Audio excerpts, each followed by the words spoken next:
네, 안녕하세요, 여러분. 반갑습니다. 네, 소개받은 이종철입니다. 저는 기독교 학교 교육연구소에서 16년째 연구원으로 섬기고 있는 사람이고요. 제 소개를 좀 간단하게 그래도 하고 말씀을 나누는 게 좋을 것 같아서 네, 제 소개를 잠깐 드리려고 합니다. 네, 저는 여기 5가지 저에 대한 정보가 나와 있는데요. 이 5가지 정보 중에서 여러분 틀린 정보가 하나 있어요. 어떤 정보가 틀린 정보인지 한번 맞춰 보시겠습니까?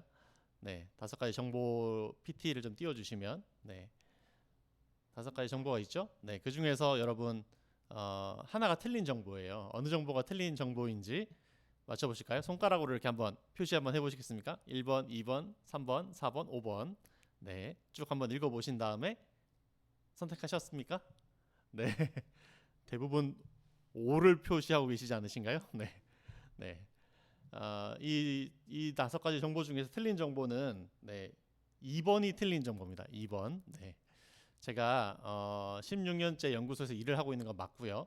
그리고 학부에서 기독교 교육학 공부하고 석박사로 교육학을 공부한 거 맞습니다. 근데 신대원을 하지 않았어요. 네. 그래서 제가 외모에 부르심이 있어가지고 이렇게 얼굴만 보면 예, 목회자 같은 느낌이 딱 들지만 네, 목회자는 아니고 그냥 연구원으로 섬기고 있는 사람입니다. 신대원을 하지 않았습니다. 3번째 정보 맞는 정보고요. 아들 하나 있고 그 다음에 4번째 정보 저희 교회에서 아빠들의 교육 수다 모임을 이끌고 있고요.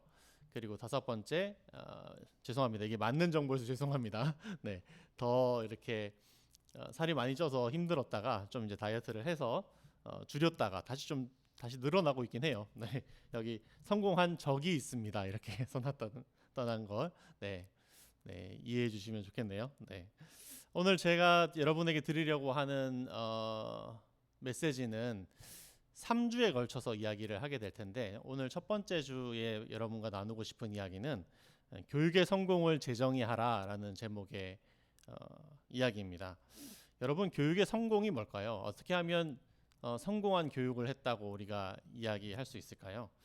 우리 공부의 목적을 한번 생각해 보면 좋겠는데 여러분 공부는 왜 해야 하는 걸까요? 여러분 부모님으로부터 계속 우리 부모님들이 공부 열심히 해라 이런 이야기 참 많이 하죠. 네. 근데 공부는 도대체 왜 해야 하는 것인가라는 질문을 한번 던져볼 필요가 있을 것 같습니다. 여기 제가 이제 급훈 4개를 좀 이렇게 찍어서 왔는데요. 제가 섬기고 있던 교회에서 그 교회는 예배 공간이 없어서 학교를 빌려서 예배드리는 교회거든요. 학교 교실에 들어가서 이제 성경부 모임을 하려고 교실에 들어갔더니 제가 좋아하는 여배우 얼굴이 딱 붙어 있는 거예요. 한가인이라고 하는 여배우가 붙어 있어서 이게 뭐지 하고 이렇게 쳐다봤더니 그분이 한 번에 가자 인 서울 이렇게 돼 있더라고요. 네. 또 다른 교실에 갔더니 엄마도 어디 가서 아들 자랑 좀 하자 이렇게 써져 있더라고요. 네. 공부의 목적을 보통 우리가 급훈에 써놓는 경우들이 많은데 예, 요즘 급훈을 보니까 공부의 목적이 마치 좋은 대학에 들어가는 것 또는 엄마의 자랑이 되는 것 이런 게 공부의 목적인 것처럼 되어 있는 것 같아서 좀 씁쓸하고 안타까운 마음이 들었습니다.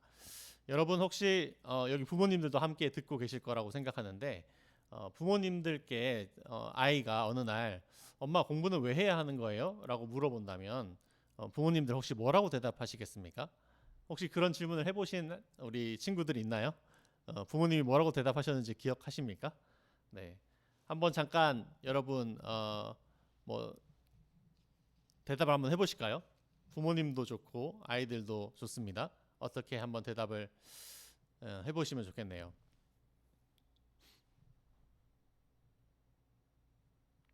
네, 여러 가지 대답이 나왔을 거라고 생각이 되는데요.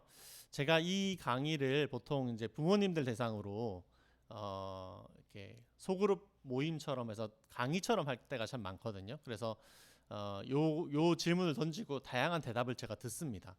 그 대답을 들어본 것을 좀 정리해 본 게 있는데요. 그 대답 정리된 걸 제가 같이 좀 나눌까 해요. 제일 많이 나오는 대답 1번 대답은 제일 많이 나오는 대답은 아닙니다. 이게 근데 사실 저는 제가 제일 많이 들었던 대답인 것 같아요. 제가 저희 부모님께 저도 학창 시절 때 청소년 시절 때 엄마 공부는 왜 해야 되는 거예요? 선생님 공부는 왜 해야 되는 거예요? 이렇게 물어봤을 때 제일 많이 들었던 대답은 야, 쓸데없는 소리 하지 말고 그냥 해라. 지금 그런 거 고민할 때가 아니야. 지금은 고민할 때가 아니고 점수를 열심히 어, 받아야 하는 때야. 이렇게 대답을 많이 들었던 것 같습니다. 실제로 제가 강의할 때 부모님들께 여쭤보니까 이렇게 대답하시는 분은 없더라고요. 속마음이신지 모르겠지만, 네, 제일 많은 대답이 나오는 거는 2번 대답이에요. 그래야 네가 원하는 삶을 살 수 있어. 이런 대답이 참 많이 나오더라고요. 예, 여러분도 혹시 그렇게 생각하셨습니까? 또 그렇게 들어보셨습니까? 예, 3번 대답도 많이 나와요. 공부를 잘해야 하나님께 영광이 되지. 근데 저는 이 대답은 조금 폭력적인 대답 같기도 해요. 공부를 잘 못하면 교회에 오면 안 될 것 같은 그런 느낌이 좀 들잖아요. 그죠? 4번 대답도 참 많이 나오는 대답입니다. 다 너 잘 되라고 하는 거야. 공부해서 남주냐? 예, 그리고 꼭 부모님들이 이 말을 덧붙입니다. 나중에 원망하지 마라. 나는 분명히 하라고 그랬다. 네, 이제 나중에 공부 열심히 안 한 책임이 부모님한테는 없다고 이야기하고 싶은 거죠. 네. 그리고 5번도 참 많이 나오는 대답이에요. 학생의 본분은 공부야. 이렇게 부모님들이 대답하시는 경우들이 많습니다. 어떻습니까? 1번부터 5번까지 대답. 제일 아마 부모님들이 많이 하실 대답이고 아이들도 많이 들어봤을 대답이라고 생각이 되는데 이것이 정말 성경적인 공부의 이유가 될 수 있을까요? 어떤 면에서는 좀 맞는 부분도 있지만 저는 좀 성경적이지 않은 부분들이 많이 포함되어 있다고 생각이 됩니다. 그래서 몇 가지 대답을 더 준비해 봤는데요. 6번과 7번의 대답은 주로 교육학에서 하는 대답입니다. 제가 이제 교육학을 석박사 공부를 했기 때문에 교육학 공부를 했더니 공부의 이유를 뭐라고 보통 이야기하냐면 먼저 살아온 세대들이 만들어 놓은 지식의 체계가 있는 거예요. 이미 이 세상을 분석하고 연구한 지식의 체계가 있는 거죠. 그 지식의 체계를 하나하나 배우는 겁니다. 그러니까 우리가 굳이 다시 지금 만류인력의 법칙을 발견할 필요가 없는 거죠. 이미 발견되어 있는 것을 잘 정리되어 있는 것을 요약해서 배우면 되는 것입니다. 예, 그래서 수많은 지식들이 있는데 그 지식들의 체계가 만들어져 있을 거 아닙니까? 이제 그것을 배워가는 것을 교육의 목적이다, 공부의 목적이다 이렇게 이야기하곤 하죠. 또 한 가지로는 이 세상 참 많은 사람들이 다양한 사람들이 같이 살아가는 세상인데 그 세상을 살아가는 데 있어서 함께 살아갈 수 있는 어떤 민주 시민으로서의 역량 그런 것들이 중요한 교육의 목적이라고 이야기하기도 합니다. 6번과 7번은 교육학적으로 많이 이야기하는 대답이지만 이렇게 대답하시는 부모님은 제가 본 적이 없는 것 같아요. 8번과 9번은 제가 생각하는 좀 성경적인 대답이라고 생각을 해서 한번 써봤습니다. 여러분 한번 같이 읽어봐도 좋을 것 같아요. 제가 8번, 9번 같이 읽을 때 따라서 한번 읽어봐 주시겠습니까? 예, 하나님이 주신 은사를 개발하여 이웃을 섬기기 위해서야 이렇게 대답을 한번 써봤고요. 9번 대답은 하나님과 그가 만드신 세상을 알아가고 함께 다스리는 거야 이렇게 한번 답을 써봤습니다. 예, 두 가지 대답. 하나님께서 각 사람에게 주신 독특한 은사와 재능이 있습니다. 그죠? 하나님께서 각 사람을 이 땅에 보내실 때 그 사람에게 주신 독특함이 있거든요. 예, 그것을 잘 개발해 가지고 그것으로 다른 사람을 이웃을 사랑하는 것. 하나님을 사랑하고 이웃을 사랑하는 것이 우리의 삶의 목적이지 않습니까? 그렇기 때문에 우리에게 주신 그 능력들을 가지고 다른 사람을 사랑하는 것이 공부의 목적이다. 이렇게 이야기하는 것이 좋은 성경적인 대답이라고 할 수 있을 것 같고요. 또 하나는 결국 공부라고 하는 것은 이 세상을 알아가는 것이잖아요. 그죠? 하나님을 알아가시는 것이기도 합니다. 하나님과 하나님이 만드신 이 세상을 알아가고 그 세상을 하나님이 기뻐하시는 뜻대로 하나님이 기뻐하시는 세상으로 함께 만들어가는 과정이 공부의 과정이라는 것이죠. 예, 여러분 창세기 1장 26절에서 28절 말씀을 한번 찾아서 한번 보셔도 좋을 것 같아요. 제가 지금 잠깐 시간 드릴 테니까 성경을 잠깐 찾아보시겠습니까? 창세기 1장 26절에서 28절. 성경이 있으시거나 혹시 성경 없으시면 스마트폰이라도 스마트폰 앱이 있으시면 찾으셔가지고 한번 이렇게 한번 보시죠. 창세기 1장 26절에서 28절.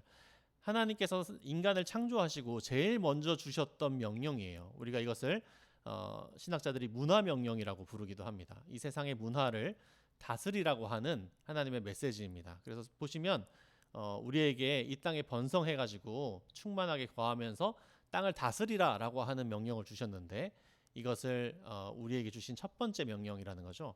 이 명령을 혹시 여러분 이렇게 다시 한번 읽어보시면서 좀 이상하다고 느끼시진 않으시나요? 저는 이 말씀을 좀 볼 때 참 말씀이 이상하다 이렇게 느꼈어요, 처음에.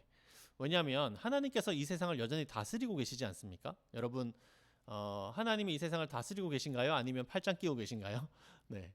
어떤 신학자들은 잘못된 신학자들은 하나님은 세상을 만들어 놓으시고 이렇게 팔짱을 끼고 구경하고 계시다고 이야기하시는 그 신학자들도 있대요. 근데 저는 그렇지 않다고 생각합니다. 여러분도 그렇지 않다고 믿으시죠? 하나님은 여전히 이 땅을 다스리고 계세요. 네. 그런데 하나님이 다스리고 계신 세상을 왜 우리 보고 다스리라고 하시는가? 라고 하는 질문이 저한테 생겼어요.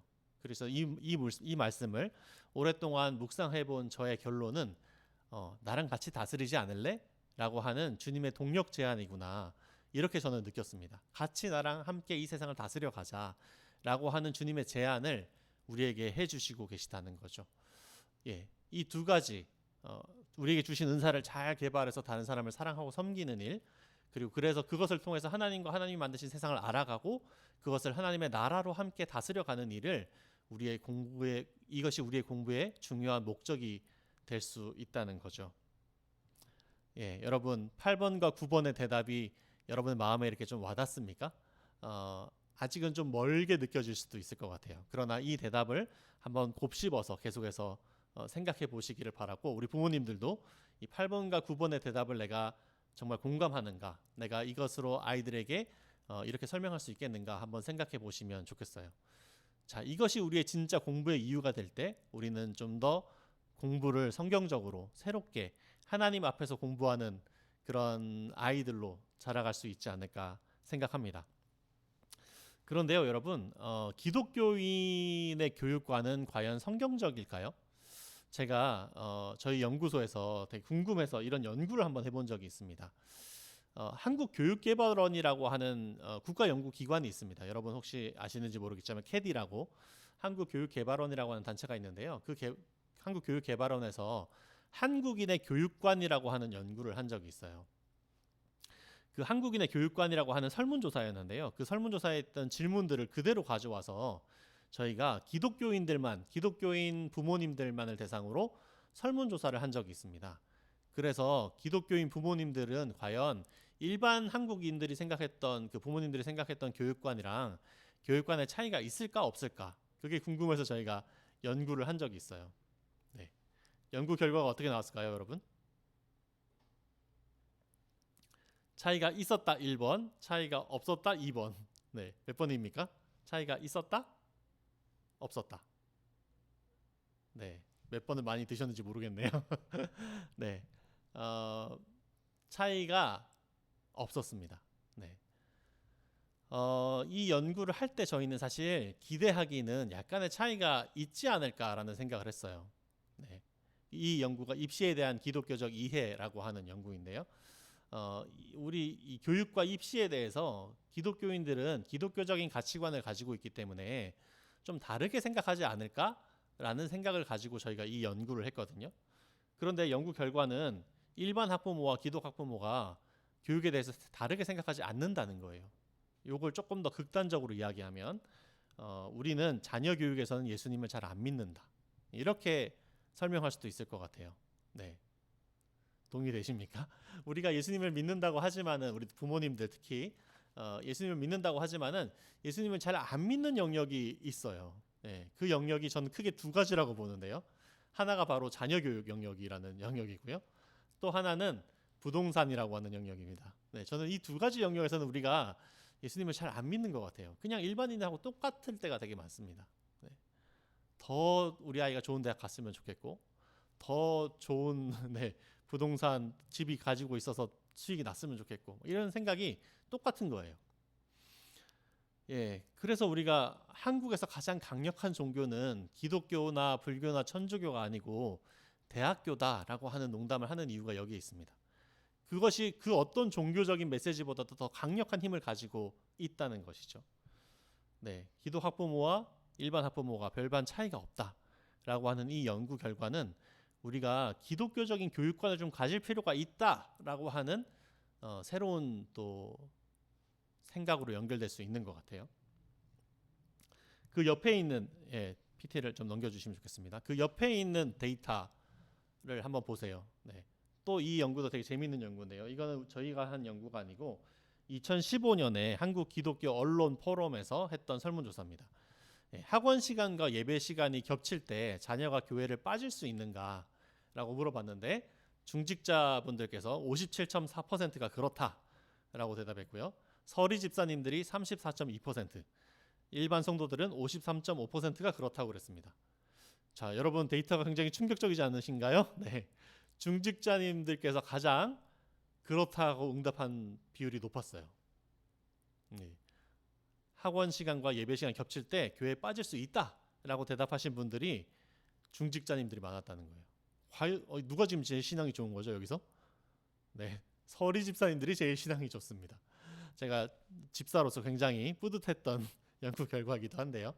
제가 너무 좀 어이가 없어서 이 데이터를 자주 이제 강의하러 가서 교회 가서 강의할 때 많이 말씀드리는데 어느 날 한 중직자분께서 이렇게 손을 드시고 이야기하시더라고요. 저거는 서리 집사 애들은 아직 학년이 어리고 중직자님 애들은 고학년이기 청소년부나 대학부에 가 있기 때문에 그래서 이게 그렇다고 심리적으로 많이 느낀다는 거예요. 묘하게 설득력이 있으면서도 그래도 그러면 안 되는 거 아닌가 이런 마음이 저는 좀 많이 들더라고요. 저희 연구소가 주일에는 먼저 교회로라고 하는 캠페인을 한 적이 있었어요. 워낙 학원 시간 때문에 교회 청소년부 아이들이 예배 시간에 안 오는 경우들이 너무 많아가지고 캠페인을 한 거죠. 제가 그 당시에 조사하기로는 거의 3분의 1 정도 교인 청소년부가 예를 들어서 100명이면 한 30명은 안 나온다는 거예요. 시험 기간에. 그리고 좀 심한 교회는 50%. 그래서 이건 좀 아닌 것 같다. 우리가 이렇게 주일에 그래도 예배 시간을 먼저 중심으로 지키고 그리고 난 다음에 공부하자. 이렇게 캠페인을 한 적도 있었는데요. 이런 결과들이 다음 세대 위기의 원인은 아닐까. 왜냐하면 왜 제가 그렇게 생각하냐면 이것이 마치 부모님들이 이렇게 가르치는 거랑 비슷하다고 생각하거든요. 진짜 중요한 일이 있을 때는 하나님 잠깐 뒤로 제껴놔도 괜찮아 라고 가르치는 거랑 별반 다르지 않다고 생각하기 때문에 그렇습니다. 그렇게 가르치는 부모님들 밑에서 어떻게 다음 세대가 건강하게 잘 자랄 수 있을까요? 네, 여러분 기독교적인 교육관을 좀 가질 필요가 있습니다. 우리가 기독교적인 교육관을 갖는다고 하는 것이 굉장히 중요하다는 것을 제가 좀 더 이야기를 해보려고 해요.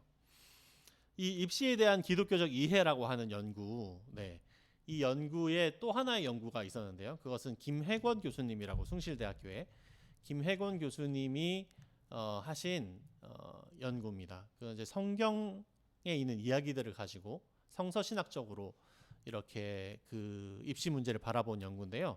그 연구에서 김혜권 교수님이 이런 이야기를 하셨어요. 한국의 입시 위주 경쟁 교육의 어떤 그 흐름은 마치 베데스다 연못과 같다 이런 이야기를 하셨습니다. 여러분 성경에서 베데스다 연못에 있는 38년 된 병자의 이야기를 아십니까? 네, 이 병자가 예수님을 만나게 돼요. 예수님 만나서 예수님께서 이렇게 물어봅니다. 내가 낫고자 하느냐? 뭐라고 대답을 해야 할까요? 여러분이 38년 된 병자라면 뭐라고 대답할까요? 내가 낫고자 하느냐? 그러면 예, 낫고 싶습니다. 이렇게 대답해야 정상이죠. 그런데 이 환자가 뭐라고 이야기하냐면요. 여기 이 베데스다 연못에 내가 오랫동안 있었는데 이 연못이 물이 뽀글뽀글 이렇게 동할 때가 있는데 그때 제일 먼저 들어가는 사람이 낫는다는 이 연못인 거예요. 그런 신화가 있는 연못인 거죠. 그런 전설이 전해져 내려오는 연못이에요. 그래서 내가 제일 먼저 들어가려고 늘 준비하고 있었는데 내가 몸이 불편해가지고 내가 들어가려고 할 때 먼저 다른 사람이 먼저 들어가 버린다는 거예요. 그래서 내가 병이 못 나았어요. 라고 이야기하면서 예수님께 뭐라고 이야기하냐면 주여 저 물이 움직일 때 나를 못에 넣어줄 사람이 없어서 내가 가는 동안에 다른 사람이 먼저 내려갑니다. 이 말 무슨 이야기예요? 주님 다음번에 물이 뽀글뽀글 할 때 저 좀 거기 좀 넣어주시겠어요? 저기 저기 들어가야만 낫는데 내가 못 들어가서 못 낫고 있어요 라고 이야기하고 있는 것이죠. 지금 환자는 뭘 믿고 있습니까? 베데스다의 법칙을 믿고 있어요. 저기 들어가야만 낫는다라고 하는 생각, 마치 명문대학에 들어가야만 좋은 삶을 살 수 있다, 행복해질 수 있다라고 믿는 우리 한국 사회의 모습과 비슷하다는 것이죠. 그러나 우리는 예수의 법칙을 믿어야 하는 것이죠. 예수님을 만남으로써, 예수님과 함께 함으로써 병이 나을 수 있고 우리의 삶은 회복될 수 있고 행복한 삶을 살 수 있고 주님이 기뻐하시는 삶을 살 수 있다고 하는 그 법칙을 믿어야 하는데, 우리는 베데스다의 연못에 갇혀 있다라고 하는 이야기를 이 연구에서 하고 계십니다. 여러분 어떠십니까? 여러분도 혹시 우리 부모님들 또 우리 학생들 스카이에 들어가야만 행복해질 수 있다라고 하는 스카이의 법칙에 혹시 갇혀 있지는 않으신가요? 교육을 보는 두 가지 패러다임이 있습니다. 제가 그 두 가지 패러다임을 이렇게 표로 한번 정리해서 이렇게 띄워봤는데요. 여러분이 어느 교육관에 있는지를 한번 살펴보시기를 바랍니다. 왼쪽에 있는 세속적인 교육관은 내가 교육의 주인이라고 생각하는 것이죠. 우리 부모님들, 특히 부모님들이 자녀 교육의 주인은 나다 이렇게 생각하는 것과 같습니다. 그런데 성경적인 교육관을 가지신 부모님들은 어떻게 생각하냐면, 하나님께서 이 아이를 나에게 맡겨주셨는데 이 아이는 하나님의 자녀인데 나는 지금 잠시 하나님을 대신해서 청지기로서 이 아이를 맡아서 기르고 있는 것이다 라고 생각하는 것이죠. 두 관점은 완전히 다릅니다. 내가 주인인 관점은 내 맘대로 한다는 뜻이고요, 내가 청지기라고 하는 관점을 갖는다는 것은 하나님이 주인이시기 때문에 하나님의 뜻대로 내가 양육하겠다라고 하는 관점을 갖는 것이죠. 네, 여러분 주인이십니까? 청지기이십니까? 자, 이 왼쪽의 패러다임에서는 교육을 선발과 배제의 패러다임으로 바라봅니다. 오른쪽은 발견과 발굴의 패러다임으로 바라봐요. 조금 어려운 말이라서 제가 좀 부연 설명하겠습니다. 교육을 함을 통해서 어떤 사람을 선발하고 어떤 사람은 배제하고 떨어뜨리고 하는 것을 교육의 목적으로 보는 패러다임이 있다는 것이죠. 이런 교육의 패러다임을 가지신 분들은 교육의 성공을 결국 뭐라고 이야기하냐면 상위 몇 % 안에 들어가는 것으로 봅니다. 네, 선발되는 것이죠. 우리 아이가 선발되는 것을 교육의 목적이라고 보는 것이죠. 그렇기 때문에 그러면 우리 아이가 선발되려면 누군가는 배제돼야 되지 않습니까? 그죠? 그러면 어떻게 돼요? 교육의 목적은 배워서 남주냐? 예, 다 네가 좋으라고 하는 것이지, 다른 사람 위에 군림하고 통제하기 위해서 공부하는 것이지 라고 하는 패러다임을 갖습니다. 다른 사람은 제껴줘야 되는, 내 아이가 제일 중요해요. 다른 아이들은 중요하지 않습니다. 그런 패러다임이 있고요. 오른쪽의 패러다임은 아까 제가 공부의 목적할 때도 이야기했었죠. 하나님께서 각 사람에게 독특한 은사를 주셨는데, 재능을 주셨는데 그것을 발견하고 그것을 발굴해서 키워가지고 하나님 앞에서 자기다운 삶을 사는 것, 하나님께서 나에게 맡겨주신 어떤 삶의 목적대로 살아가는 것, 그것이 교육의 목적인 것이죠. 그래서 이 교육을 받은 사람들은 배워서 남주자라고 이야기해요. 하나님께서 나에게 이런 걸 주셨는데 이것은 나만을 위해서 쓰라고 하는 것이 아니고 하나님과 이 세상과 이웃을 사랑하라고 주신 거야 라고 생각하고 섬김과 사랑을 위한 지식을 갖는다는 것이죠. 우리가 어떤 지식을 공부했다고 하는 것은 그 공부의 내용을 가지고 다른 사람을 섬기고 사랑하기 위해서 하는 것이다 라고 생각하는 것입니다. 여러분, 파커 팔머라고 하는 학자가 이 이야기를 했는데요. 파커 팔머라고 하는 학자는 이것을 뭐라고 이야기했냐면, 안다는 것은 사랑한다는 것이다 이렇게 이야기했어요.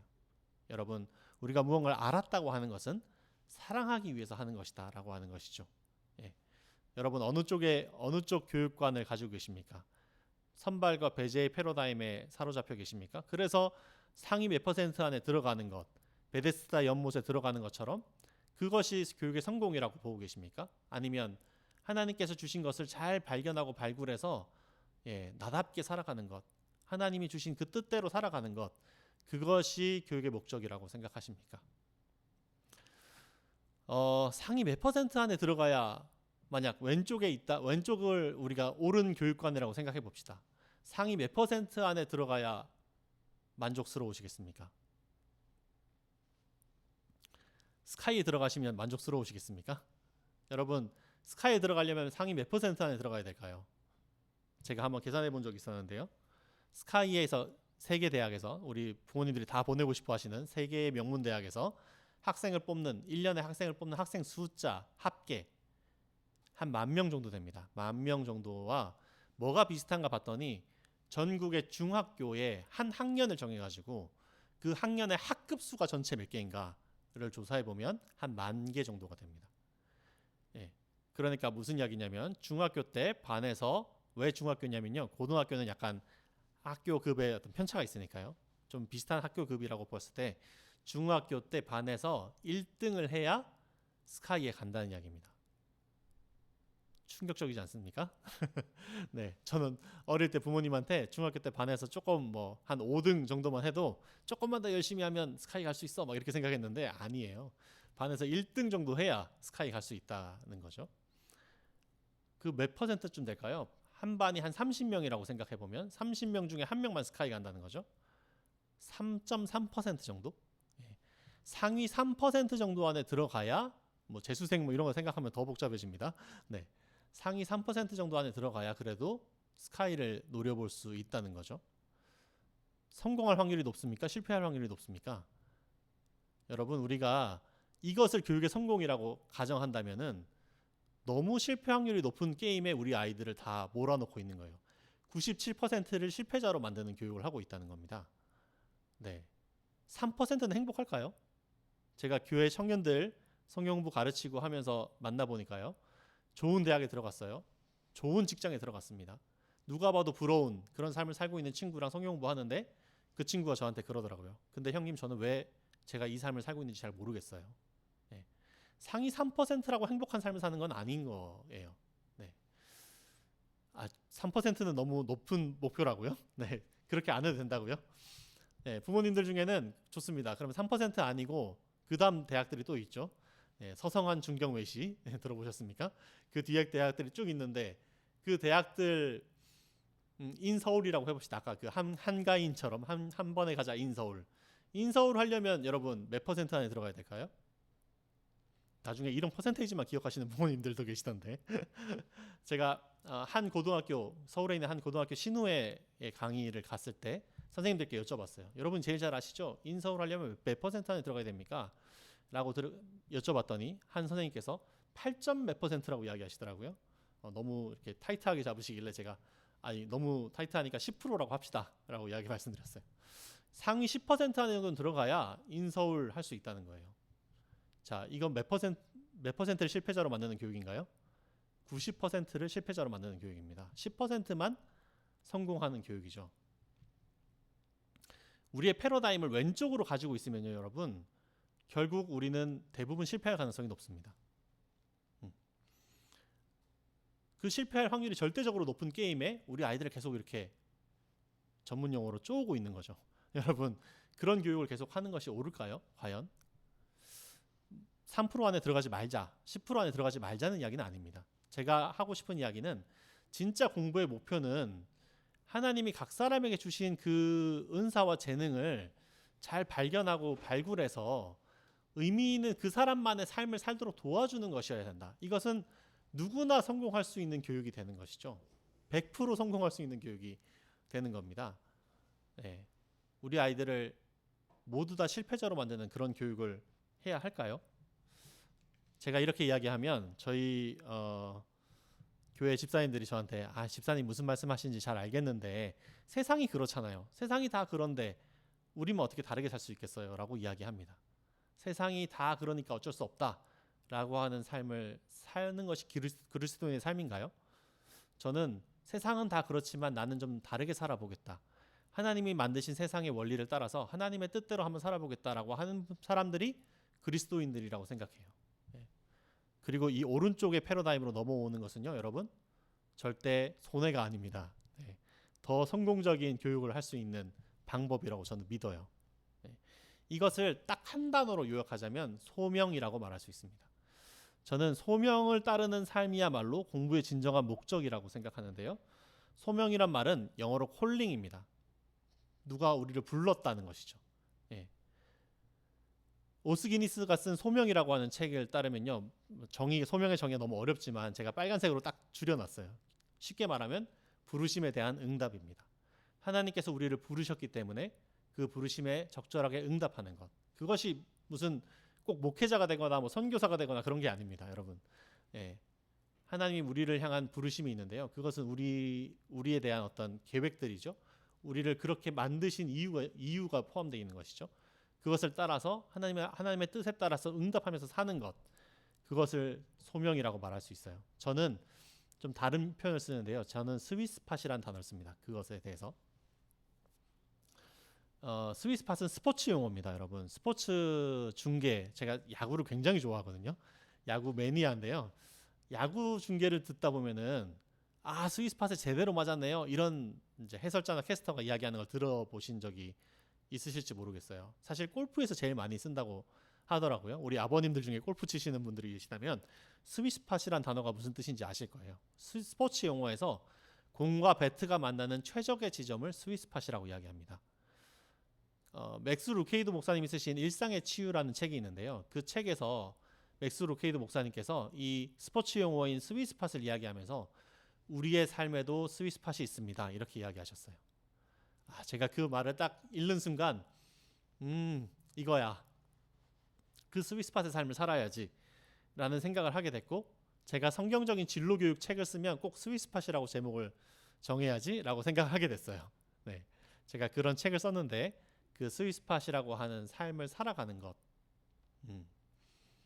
제가 야구를 좋아한다고 말씀드렸죠. 그래서 이 교육 과정도 야구처럼 짰어요. 타석에서 출발해서 1루, 2루, 3루를 밟아서 홈으로 들어오는 그런 교육 과정을 만들었는데, 여러분 이 스위스팟은 우리를 향한 신적 목적, 하나님이 우리를 향해서 가지고 계신 계획과 같습니다. 마치 포크, 여러분 포크를 누가 만들었을까요? 포크를 만든 사람이 있겠죠. 그 포크를 만든 사람이 포크를 만든 이유는 뭐예요? 그 전까지 쓰고 있던 도구가 뭔가 이렇게 쿡 찍어 먹기에는 좀 불편했던 거죠. 예. 그러면 포크의 창조 목적이 가장 잘 담겨 있는 위치는 어디입니까? 이 포크의 이 갈퀴 모양 같은 그 부분이죠. 우리를, 이 포크를 만든 사람의 목적이 여기 가장 잘 표현되어 있는 것처럼 우리를 만드신 분이 하나님이신 것을 믿는다면, 여러분 그걸 믿으십니까? 우리 부모님들 우리 자녀를 만드신 분이 하나님이신 걸 믿으십니까? 하나님께서 우리를 만드신 분이라는 걸 믿는다면 우리가 뭔가 독특하게 뭔가 잘하거나 우리가 뭔가 특별히 좋아하거나 우리의 그 독특성은 우리를 만드신 목적과 연결되어 있다는 것이죠. 그것을 잘 발견하고 발굴하는 것이 스위스팟이라는 것입니다. 하나님의 뜻과 나의 소원이 만나는 자리에 있다고 저는 생각해요. 그것이. 여러분 빌립보서 2장 13절 한번 같이 읽어보도록 하겠습니다. 빌립보서 2장 13절을 찾아서 같이 한번 읽어볼게요.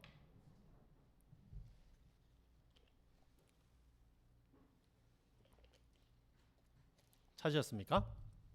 빌립보서 2장 13절 한번 같이 읽어볼게요.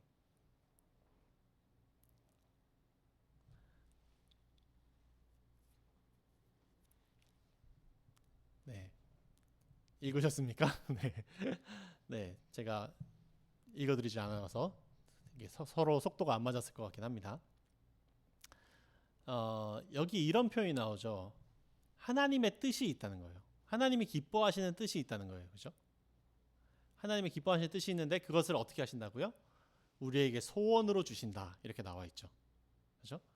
저는 사실 이 빌립보서 2장 13절 말씀을 묵상하기 전까지는 이 두 가지가 정반대일 거라고 생각했어요. 하나님의 뜻과 나의 소원은 반대일 것이다. 그런 생각 해보신 적 있으십니까? 마치 하나님의 뜻은 나는 원하지 않는 거, 내가 기뻐하지 않는 것을 하나님은 나한테 시키시려고 하실 거야 라고 하는 어떤 그런 묘한 이상한 생각이 있었어요. 제가 선교단체에서 청년 때 훈련 받을 때 저희 선교단체 선배님께서 어느 날 저에게 이렇게 도전하셨어요. 너의 삶의 운전대를 주님께 내어드리지 않겠니? 이제 종철아, 너의 삶의 주인을 주님으로 모시지 않겠니? 라고 도전하신 적이 있었습니다. 그럼 어떻게 대답해야 될까요? 예, 형님, 제가 이제 주님께 제 삶의 운전대를 드리고 제 삶의 주인으로 모시고 살아가겠습니다 라고 대답했어야 되는데요, 제가 그 대답을 못하겠는 거예요. 못하겠는 이유는 뭐였냐면 그렇게 말하는 순간 저를 아프리카 오지 선교사로 보내실 것 같은 거예요. 네. 왜 그런 생각을 했는지 모르겠어요. 제 마음속에는 하나님은 왠지 내가 좋아하지 않는 일을 뭔가 시키실 거야 라고 하는 그런 생각들이 묘하게 있었는데요, 이 빌립보서 2장 13절을 읽으면서 그렇지 않구나. 하나님의 기뻐하시는 뜻이 나의 소원과 만날 수 있겠구나. 우리 안에 내가 진짜 하나님을 사랑하고 하나님의 뜻을 따르다 보면은 하나님의 뜻을 내 마음의 소원으로 주실 수 있겠구나 라는 묵상을 이 말씀을 통해서 할 수 있게 됐어요. 여러분 그 두 가지가 만나는 지점을 저는 스윗스팟이라고 부르고 싶어요. 하나님이 기뻐하시기도 하고 나도 그것을 의미 있게 생각하는 그것이 만나는 지점. 예. 그런 지점을 우리의 삶의 목적이 있는 지점이라고 보는 것이죠. 오늘 우리 본문으로 있었던 전도서 3장 22절도 다시 한번 같이 읽어보면 좋겠습니다. 전도서 3장 22절에 찾으셨습니까? 다시 한번 찾으셔서 같이 한번 다시 한번 읽어볼게요. 눈으로. 전도서 3장 22절을 보니까요. 무슨 표현이 나오죠? 네. 사람이 자기의 일을 즐거워하는 것. 그것이 제일 좋다고 나와 있죠. 그것이 제일 의미 있는 거라고 이야기합니다. 왜냐하면 그것이 그 사람의 몫이기 때문이다. 이렇게 되어 있습니다. 이게 옛날 성경에는요. 그의 분복이라 이렇게 되어 있었어요. 제가 분복이 무슨 말인지 잘 몰라서 의미를 안 가지고 지나갔던 말씀이에요. 그런데 다시 개역 개정되면서 이거 분복이란 단어를 그의 몫이기 때문이라 이렇게 번역을 했더라고요. 그의 몫이 있다는 거예요. 제가 번역했으면 그의 스윗스팟이기 때문이다 이렇게 이야기하고 싶어요. 네. 우리를 향한 우리의 몫이 있는데 그것은 우리가 즐거워하는 것과 연결되어 있다는 것이죠. 여러분 오늘 제가 첫 번째 시간에 여러분에게 드리고 싶었던 이야기는 바로 이것입니다. 우리는 마치 교육의 성공을 상위 몇 퍼센트 안에 들어가는 것, 명문대에 들어가는 것, 인서울 하는 것이 교육의 성공이라고 착각하고 있었습니다. 그것이 세상 사람들이 다 생각하는 대부분의 생각이기 때문에 우리도 그냥 그렇게 생각하고 있었어요. 그러나 여러분 진짜 성경적인 관점에서 교육의 성공은요. 하나님께서 우리를 향해서 가지고 계신 계획, 하나님께서 우리를 만드신 독특함, 그것을 잘 찾고 발견하고 발굴해서 그것을 잘 발전시켜가지고 그것이 우리에게 주시는 일종의 달란트인데요. 그것을 잘 발전시켜서 다른 사람들을 섬기고 사랑하고 그렇게 살아가는 것, 하나님의 기뻐하시는 나라를, 하나님의 나라를 만들어가면서 살아가는 것을 교육의 성공이라고 말한다는 거예요. 스윗스팟의 삶을 사는 것을 성공으로 보자는 겁니다. 여러분, 교육의 성공을 바꾸는 것은 굉장히 중요한 일입니다. 우리의 공부의 목적이 바뀌는 것이고 우리의 삶의 태도가 바뀌는 것이죠. 여러분, 첫 번째 시간에 여러분에게 드리고 싶었던 이 이야기를 다시 한번 여러분 마음속에 깊이 한번 새겨보시기를 바랍니다. 우리는 무엇을 실천해야 할까요? 여러분 머릿속으로 지금 어떤 생각들이 정리가 되셨을 거라고 생각해요. 어떤 분에게는 그것이 마음으로 뭉클하고 움직였을 거라고 생각합니다. 더 중요한 것은 그것을 우리가 어떻게 실천할 것인가. 우리 부모님들은 어떻게 실천하면 좋겠는가. 이 하나님의 메시지를 받았을 때 어떤 실천으로 이어지면 좋겠는가 생각해 보시면 좋겠습니다. 우리의 작은 실천은 결코 작지 않습니다. 오병이어가 5천 명을 먹이고 다윗의 작은 돌멩이가 골리앗을 쓰러뜨리듯 우리가 하나님 앞에서 올바르게 깨닫고 실천한 것들은 항상 엄청난 결과로 이어지게 됩니다. 여러분 다시 한번 제가 여러분에게 도전드리고 싶습니다. 스윗스팟의 삶을 사시고 그것을 성공으로 생각하시기를 바랍니다. 같이 잠깐 기도하겠습니다. 여러분 잠깐 한 1분 정도 오늘 제가 했던 강의의 이야기들을 잠깐 떠올리시면서 하나님 앞에 드리고 싶었던 여러분의 기도를 드리셨으면 좋겠어요. 여러분 한 1분 정도 기도하시고 난 다음에 제가 마치는 기도하도록 하겠습니다. 같이 기도할게요. 하나님 앞에 드리는 마음을 드리시기를 바랍니다. 하나님 아버지 감사합니다. 이 시간 우리가 함께 교육의 성공에 대해서 다시 한번 재정의하는 시간들을 가졌습니다. 하나님 우리가 교육의 성공을 그동안 상위 몇 퍼센트 안에 들어가는 것을 교육의 성공이라고 생각하고 그 삶을 살기 위해서 서로 경쟁하며 서로 밀치며 다른 친구들을 미워하며 그렇게 살아오던 시절이 있었습니다. 하나님 이 시간 다시 한번 성경적인 공부의 목적이 무엇인지 성경적인 교육관이 무엇인지 생각해보는 시간들을 가졌사오니 하나님 우리에게 주신 독특한 은사와 재능들을 발견해서 다른 사람들을 섬기고 사랑하는 일에 쓰는 우리 부천 예인교회 청소년들과 그런 교육을 지원해 주시는 부모님들이 될 수 있도록 주님 도와주시고 이 시간 우리가 결단하고 마음을 모았던 것들을 하나님 앞에 올려드리오니 하나님 우리의 실천을 의미 있게 사용하여 주시고 하나님이 기뻐하시는 뜻들을 우리의 삶 가운데 이루어 주옵소서. 하나님께서 이 시간 깨닫게 해주신 것들을 우리가 다시 한번 주님 앞에 올려드립니다. 주님 우리의 순종들을 받으시고 우리의 생각들을 받으시고 우리의 마음들을 받아주셔서 우리의 삶이 더 주님 기뻐하시는 모습으로 닮아가도록 축복하여 주시옵소서. 하나님 아버지 감사합니다. 우리 사랑하는 부천 예인교회 청소년들과 그 부모님들께 축복을 더하여 주셔서 우리가 그동안 혹시 교육에 대해서, 교육의 성공에 대해서 세상 사람들과 똑같이 생각하고 있었다면 이 시간 성경적인 교육관들을 다시 한번 가질 수 있도록 도와주시고 교육의 성공을 재정의해서 하나님께서 기뻐하시는 교육과 그 삶을 살아갈 수 있도록 도와주시기를 기도합니다. 함께해 주신 주님께 감사드리며 예수님의 이름으로 기도드렸습니다. 아멘. 감사합니다, 여러분.